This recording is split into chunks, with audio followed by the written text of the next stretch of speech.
3 July 1955 new York থেকে রওনা দেয় প্যান এম ফ্লাইট 914। বিমানটিতে ছিল 57 জন যাত্রী আর 6 জন ক্রু সদস্য। সব কিছু ঠিকঠাকই চলছিল, কিন্তু হঠাৎ করে কোনো রেডিও সিগন্যাল বা কোনো বিপদ সংকেত ছাড়াই বিমানটি আকাশ থেকে হঠাৎ গায়েব হয়ে যায়। দেখতে দেখতে কেটে যায় 1 বছর, 2 বছর, 3 বছর, বিমানটা আর ফেরে না। সবাই ধরে নেয় সমুদ্রে হয়তো পড়ে গেছে। ঘোষণা করা হয় সমস্ত যাত্রী মৃত। কিন্তু গল্পটা এখানেই শেষ নয়।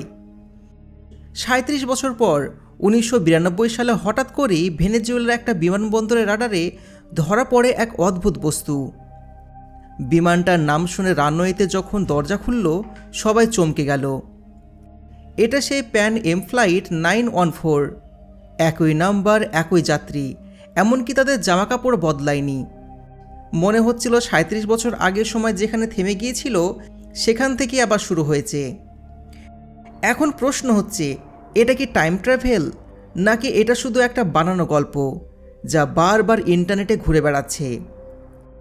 আজকের ভিডিওতে আমরা খুঁজে দেখব এই রহস্যের প্রতিটি দিক, বাস্তব প্রমাণ, যুক্তি আর এমন কিছু তথ্য যা হয়তো আপনি আগে কখনো শোনেননি। তাহলে চলুন ভিডিওটা শুরু করা যাক। 3 জুলাই 1955 সকাল 8টা, নিউ ইয়র্কের লাগোডিয়া এয়ারপোর্ট। গ্রীষ্মকাল হলেও সকালটা ছিল একটু ঠান্ডা। এয়ারপোর্ট তখন ব্যস্ত তুরঙ্গে। যাত্রীরা কেউ লাগেজ টানছে, কেউ কফি খাচ্ছে, কেউ পরিবারের সঙ্গে ছবি তুলছে। সবাই অপেক্ষা করছেন তাদের নির্দিষ্ট গেটের সামনে, প্যান আমেরিকান এয়ারলাইন্স ফ্লাইট 914 ধরবেন বলে। এই ফ্লাইটটা ছিল ডগলাস DC-4 মডেলের একটা যাত্রীবাহী বিমান। গন্তব্য ছিল মায়ামি। বিমানটিতে ছিল 57 জন যাত্রী এবং 6 জন ক্রু মেম্বার। কেউ যাচ্ছিলেন ব্যবসায়ী কাজে, কেউ বা বাড়ি যাচ্ছিলেন পরিবারের সঙ্গে ছুটি কাটাতে, আবার কেউ বৃদ্ধ মা বাবার সঙ্গে দেখা করতে। বিমান চালাচ্ছিলেন ক্যাপ্টেন মিগেল ভিক্টর, একজন অভিজ্ঞ পাইলট যিনি ইতিমধ্যে আকাশে পার করেছেন প্রায় 18 বছরের বেশি সময়। সকাল 8:20 কন্ট্রোল টাওয়ারে অনুমতি মেলে। বিমান রানওয়ে থেকে উড়ে যায় মায়ামির দিকে। আবহাওয়া একেবারে পরিষ্কার। আকাশ ছিল নীল আর ঝকঝকে। না ছিল কোনো মেঘ, না ছিল কোনো ঝড়, এমনকি বিমানে কোনো যান্ত্রিক সমস্যাও ছিল না। সব কিছু ছিল একদম নিখুঁত। প্রথম 1 ঘন্টা 15 মিনিট সমস্ত কিছু স্বাভাবিক চলছিল, কিন্তু ঠিক 1 ঘন্টা 45 মিনিট পর যখন বিমানটি ফ্লোরিডার আকাশে প্রবেশ করতে যাচ্ছিল, হঠাৎ করে রাডার থেকে গায়েব হয়ে যায় পুরো বিমানটি। না কোনো মেডে কল, না কোনো বিপদের সংকেত, না কোনো যোগাযোগ কন্ট্রোল টাওয়ারের সঙ্গে। বিমানের যেন কোনো অস্তিত্বই ছিল না। ভয় আর উদ্বেগ ছড়িয়ে পড়ে এয়ার ট্রাফিক কন্ট্রোল সেন্টারে। তাড়াতাড়ি শুরু হয় search and rescue operation. Coast guard, navy, এমনকি স্থানীয় জেলেরা পর্যন্ত আটলান্টিক মহাসাগরের বিস্তীর্ণ এলাকা খুঁজতে শুরু করে ধ্বংসাবশেষ পাওয়ার জন্য। দিন যায়, রাত যায়, কিন্তু না মেলে বিমানের কোনো অংশ, না পাওয়া যায় জ্বালানির কোনো দাগ বা কোনো যাত্রীর মৃতদেহ। সব কিছুই যেন হাওয়াতে মিশে গেছে। কয়েকদিন পর নিউ ইয়র্ক টাইমস একটা শিরোনাম ছাপে, pan M flight 914 a modern mystery over আমেরিকার স্কাই। 10 দিনের মধ্যে সরকার বিমানটিকে অফিসিয়ালি মিসিং ঘোষণা করে। পরিবারগুলোকে জানিয়ে দেওয়া হয় তাদের প্রিয়জনরা আর নেই। কেউ চোখের জলে ভেসে যান, কেউ শেষ আশায় তাকিয়ে থাকেন জানালার বাইরে। অনেকে প্রার্থনা করেন, আবার কেউ বিশ্বাস করেন অলৌকিক কিছু ঘটলে তবে হয়তো তাদের ফিরে আসা সম্ভব। কিন্তু সময়ের সঙ্গে সঙ্গে সরকারের আগ্রহ হারিয়ে যায়। মামলাটি বন্ধ করে দেওয়া হয়। ফাইলের শেষ লাইনে শুধু লেখা থাকে, presumed crash, no survivors, case close. কিন্তু এখন প্রশ্ন থেকেই যায়, কেসটা কি সত্যি ক্লোজ ছিল, নাকি এরপরে ছিল এক অসম্ভব সত্যি যা ধীরে ধীরে অপেক্ষা করছিল প্রকাশ পাওয়ার? একটা এমন রহস্য যা সময়কে চমকে দিয়েছে। 9 সেপ্টেম্বর 1992 ভেনেজুয়েলার সিমন বলিভার ইন্টারন্যাশনাল এয়ারপোর্ট। সকালটা ছিল একেবারে সাধারণ। আকাশ পরিষ্কার, রেডিও চ্যানেলগুলো নীরব, আর রাডারে প্রতিটি ফ্লাইট সুশৃঙ্খলভাবে চলছিল। একটা শান্ত সকাল, ঠিক যেমনটা একজন এয়ার ট্রাফিক কন্ট্রোলার চাইবেন। কিন্তু সেই শান্ত পরিবেশ ভেঙে যায় এক মুহূর্তেই। হঠাৎ করে রাডারে ধরা পড়ে একটা অজানা বিমান, কোনো পূর্ব ঘোষণা ছাড়াই। একটা পুরনো ডিজাইনে বিমান প্রবেশ করেছে বিমানবন্দরের আকাশসীমানায়। তার ট্রান্সপন্ডার কোডও মিলছে না কোনো আধুনিক রেকর্ডের সঙ্গে। এয়ার ট্রাফিক কন্ট্রোল ভাবছেন হয়তো এটা কোনো পুরাতন সামরিক ট্রেনিং বিমান, কিন্তু তারা যখন রেডিওতে যোগাযোগ করার চেষ্টা করে সেই মুহূর্তে ভেসে আসে এক চিরচেনা অথচ অসম্ভব বার্তা। This is pan M flight 914 from new York to Miami, requesting landing instruction. পুরো কন্ট্রোল রুম থমকে যায়। প্যান এম ফ্লাইট 914, যে ফ্লাইটটি 37 বছর আগে মিসিং হয়ে গিয়েছিল, তড়িঘড়ি করে শুরু হয় সমস্ত data checking. Radio signal, transponder code, এমনকি বিমানের পাইলটের নাম মিগেল ভিক্টর, সব কিছু হুবহু মিলে যায় 1955 সালের রেকর্ডের সঙ্গে।